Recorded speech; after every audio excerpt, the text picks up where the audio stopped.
मलक मुखिया जिंदाबाद जिंदाबाद जिंदाबाद। रिभा भाभी जिंदाबाद जिंदाबाद जिंदाबाद। बड़ा पंचायत के मुखिया कैसा हो, रिभा भाभी जैसा हो।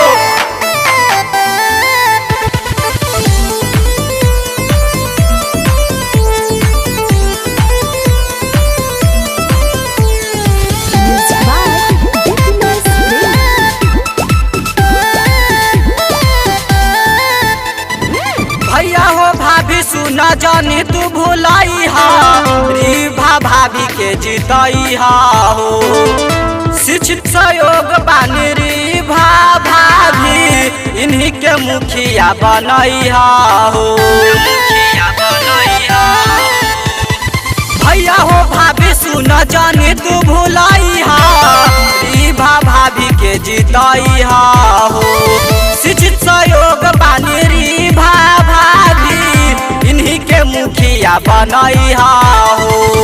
कब विकास और सुधा विश्वास ठावेले सबके आवाज, इन के जीतई है चाची।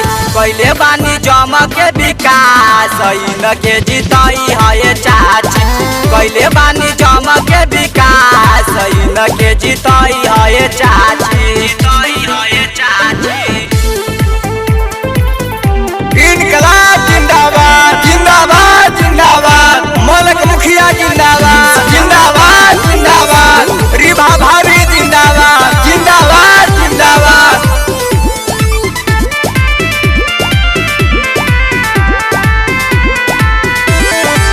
जैसे पिछला बार जीतवनी, सोए हो बार जीता दी।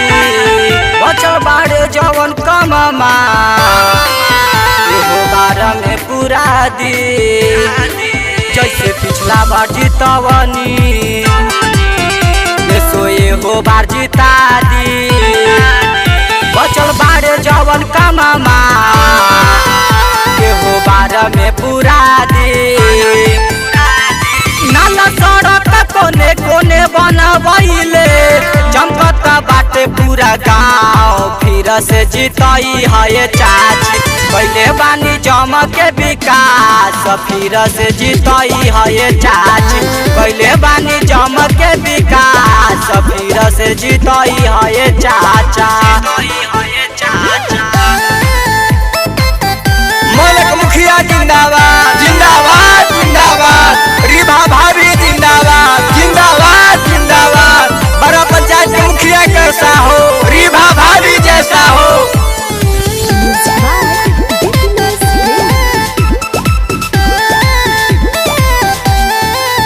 सुनी सब केहू बतिया, चर्चा होला दिनों रतिया। बाबू मलक भैया जैसा, बाटे केहू न संगतिया। सुनी सब केहू बतिया, चर्चा होला दिनों रतिया। बाबू मलक भैया जैसा, बाटे केहू न संगतिया। सोच विचार सब दिल में बसेला, बन रहे आशीर्वाद, इन के जीतई है चाची। कैले बानी जम के विकास, इन के जीतई है चाची। कैले बानी जम के विकास, इन के जीतई है चाचा।